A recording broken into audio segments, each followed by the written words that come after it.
Hi guys, Chelsea Anderson here with your Red Door Real Estate team at Keller Williams Realty. We've got book number 2 for our investment series this summer. So we are looking at Flip, how to find, fix, and sell homes for a profit. So this book is all about the fix and flip. And so if you aren't familiar with flipping, it's actually buying homes under value, fixing them, and then selling them for a profit. So it's a lot of buying ugly houses, fixing it up and putting it back on the market as a remodel, and then maximizing the value on that property. So this book, we're reading, it's again broken into 5 stages. We're reading stage 1 right now. It's kind of similar to the last one, Hold, where it is find, analyze, buy, fix, and sell. So where, if you'll remember, the last one on Hold was find, analyze, buy, rent, or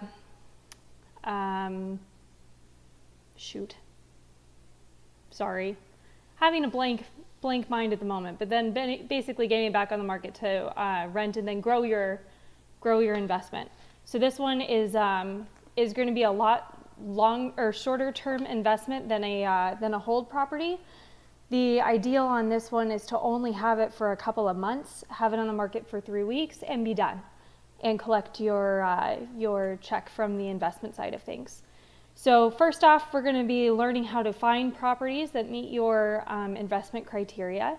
So this book is a little bit different than the last one in that there's a little bit of a narrative that goes along with it. So you can follow along in kind of real world examples through their investment club and the 3 or 4 different investors that are starting off and learning how to do it and have different strategies along the way. So what we're trying to do is learn how to develop your investment criteria on the flip side of things, not the hold side. So it's going to be different what your strategies are and what types of properties you're looking at. So a lot of the criteria are going to be similar as far as the distance from your house and the locations and neighborhoods and targeting different areas, things like that. But we have a different focus when we're looking at flipping houses versus buying rentals. So we're looking at really strong sales areas and not the real strong rental markets. So we're going to learn how to develop your personal investment criteria for selecting houses based on price, condition, and the location. And then we're going to figure out how much time you can devote to flipping homes. So if you don't have a whole lot of time, you still have a day job that you're committed to, totally fine. You're just going to have to leverage a lot of those repairs. If you still plan on doing them yourself, then you're going to have to budget a very different time frame than a normal flipper will. With like a 2 or 3 month tops hold, you're probably looking at like a 6 to 9 month hold if you're going to do a lot of the work yourself. But that's also a decision you get to make. You can put in the sweat equity to recoup more money into your pocket, or you can hire a team of general contractors or handyman workmen to do the work for you to get it done faster to be able to do more flips throughout the year. So decisions that you have to make. I thought this was great. They included a quote from Ralph Waldo Emerson: "That which we persist in doing becomes easier, not that the task itself has become easier, but that our ability to perform it has." So once we start getting rolling and we've learned from our mistakes, we know not to do that, we know who to call, we know what to look for, that type of stuff. So your first few flips might end up being a little bit rougher. So keep it in mind. We see a lot of first-time investors doing flips run into some issues and come out with a lot smaller margins than they were expecting just because they've made some mistakes or timing errors, things like that along the way. The more experienced investors who have the whole crew and kind of have the plan in place will wind up with bigger margins. So don't be comparing yourself to those guys, but definitely see if you can be taken under a wing and kind of use them as a sounding board when you're choosing different locations and properties, things like that. 3 steps to finding your target neighborhood. So this book kind of has you focus in on specific neighborhoods. So we can be a resource for you as the real estate side of things to kind of help you figure out which neighborhoods you want. If you'll remember in Hold, it's within what radius are you comfortable of driving from home and work. If you have to go to the property quite a bit, it's going to be the same thing. So where are you comfortable with? Where do you know the area? Where are you confident that you know the schools, crime rates, things like that? And then targeting neighborhoods allows you to do a few different things. You can get a more consistent source of leads, you know the neighborhood a little bit better, you start to become recognized, and then people will start calling you out of that network. So when you're targeting neighborhoods to generate leads, you're trying to get as many people raising their hand that says, I might be interested, or I might know somebody who's interested, and then you have the control then to go forth and have all those different conversations to see if there's one or two sellers who then meet the additional criteria that they are motivated and that they have the means to sell. So that's kind of the end-all goal here, is to do everything at numbers that make sense for you. Again, very similar to hold. So good investments for flips. You have 3 elements that you're looking for. You are looking for houses that need updates or repairs. They're in one of these target locations that you've determined, and they have a motivated seller where the numbers will make sense, and they'll sell it at the lower end of either comps or at a discount below that, so that you then have the room to come in, put money into it, and then still make a profit when you sell it at the top of the market. So targeting neighborhoods, we kind of talked about that already as far as why you would do it. It's a lower cost per lead, which is nice. When you're trying to save your money for your flips and investments, you don't want to spend a whole bunch on marketing unless you just don't want to do any kind of prospecting or anything like that. So it just depends on, everything is a conversation between time and money. Once you have target neighborhoods, it's going to be a little bit less time in the qualifying conversations because you'll be very familiar with the home already. The floor plans, the neighborhoods, things like that.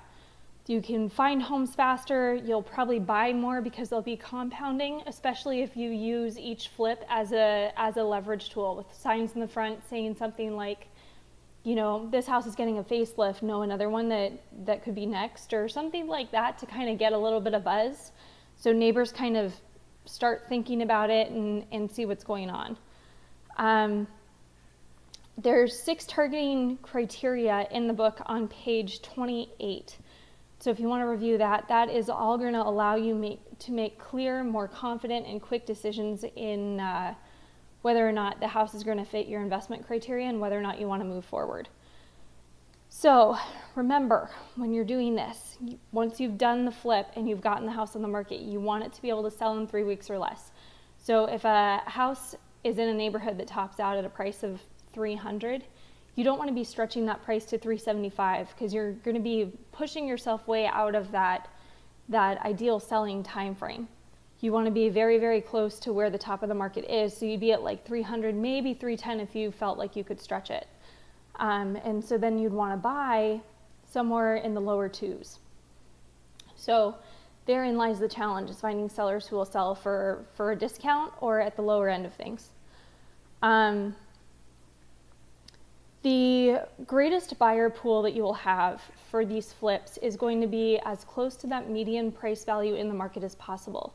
So here in the Phoenix area, the median price is somewhere between $250 and $260. I think it's $258 was the last number that I checked about a week or so ago. So if you can get something under $300 and get that going, then that is going to give you the biggest pool of buyers to pick from.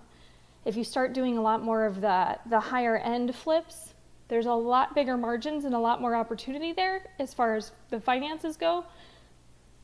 But you're appealing to a smaller buyer crowd. So there's going to be less people out looking, less competition, and the odds that you'll have to make price reductions goes up. So, and also the time on the market that it's going to take to find that buyer goes up. So, you know, figuring out where you're comfortable holding properties for, how much you have in the budget to hold it if you need to, that's all going to be things that factor into your target areas and your budget and price point that you're looking in. Find an agent to partner with so you can really get to know the market stats in these target areas that you've identified. So you want to know what the days on market are, how many sales, what the price range is from low to high, price per square foot. You want to know who the builders are. You want to know what the models are so you can quickly walk in and go, oh, this was an add-on at some point, this has been an add-on, this has been changed. It's either better or worse, you don't know. But once you start getting a really good feel for what the neighborhood is, you can quickly walk up to a house, and if all of a sudden it does not fit the character of the neighborhood, not a good flipping option for you. You want something that meets the rest of the flow. You do not want the odd duck out, anything like that. When you're looking for an age of a property, 20 to 40 years in our market is probably the sweet spot. Anything older than that, you're going to start running into some wiring and plumbing and electrical and things like that that also need to be updated. Or once you start tearing things apart, you're going to find other issues that kind of compound on each other. So if you feel really, really confident in the number that you're getting a price or a property for, go for it. Super cute homes that are older than that, there's still a desire to buy those. But the odds that your remodel budget goes up is very, very high. So the other thing when you're picking your target neighborhood is drive the neighborhood a lot. So you get really, really familiar with which homes are well kept, which ones aren't. The ones that aren't are probably going to be your target homes. And then you want to look at the overall curb appeal of the neighborhood. So don't go and be like, well, I'm going to be the, one of 10 houses in this neighborhood. It's up and coming, but we're going to help make it up and coming. No, you want a neighborhood that's already started on itself, on its own, and then come in and help the effort. So you want a neighborhood where homes are for the most part really well taken care of. So you're not trying to get buyers to eliminate it before they even come in the door. The last piece of the stage 1 here is how to generate leads and qualify leads. So we've talked about generating a little bit. You're either prospecting, which is searching yourself. So searching through for sale by owners, old expireds, foreclosure lists, pre-foreclosure lists, driving neighborhoods, that type of thing, knocking on doors, see who knows what. It's a lot of footwork and a lot of time. So if you have time, it's great because it's going to be the lowest budget option of the 3. The next one is going to be advertising or marketing, where, here in Phoenix, we buy ugly houses. You see billboards, you see bus stops, everything. They have a very unique selling proposition. You know exactly what they're doing, and they appeal to a certain person. So there's a method to that madness, but it's also very expensive. It doesn't take a lot of time, but it's expensive and it needs to be consistent. So if you're going with a marketing plan or an advertising plan, you need to see how many hits am I getting? What is my message? How many times am I mailing it out? What response am I getting? Do I need to change things? Does my value not speak to what I'm trying to accomplish? That type of stuff. So least amount of time, most amount of money. The last one is networking. And so being a part of something like an investor club where there's investors across town, if they network with people who come up with say you're an investment club and you're on the east side of town and they're on the west side. If they know somebody that has a property on the east side, then they're not as familiar, they don't want to drive that far, whatever, they can hand it off to you and you then can get a flipping opportunity if it meets your other criteria. So that's a really good resource. Another good resource is builders, contractors, realtors, anything like that. Anybody that you can network with who would come in contact with a house that needs some repairs. Estate sale or estate planners or what am I trying to think of here? Attorneys, divorce attorneys, things like that that cause people to move quickly and make decisions where they might not have time to fix up the house, or say they're now put in a position where they have to sell mom's house that hasn't been touched in 40 years. Those are the people that you want to be in touch with so that you can capitalize on that and get them, a quick, easy sale, which is what they're looking for. There is a script then for taking all of the leads that you've gathered either through one of your 3 avenues of gathering leads to be able to qualify them, to make sure they meet your target location, your property criteria. And you want to know, do they have the equity or the cash to pay off the loan, if there is a loan? You want to know, do they need to sell quickly, and are they willing to sell at a price that is acceptable to you? So we call that means and motivation. Do they have that? Because that is the last piece. If a property meets all of these things, go ahead, put in an offer, and let's get it done. So that is how you find properties. There's a script on page 81 to help you qualify some of these leads. If you're looking for some investment potential, we have a whole bunch of wholesalers that we work with to help us get deals and find deals below market value.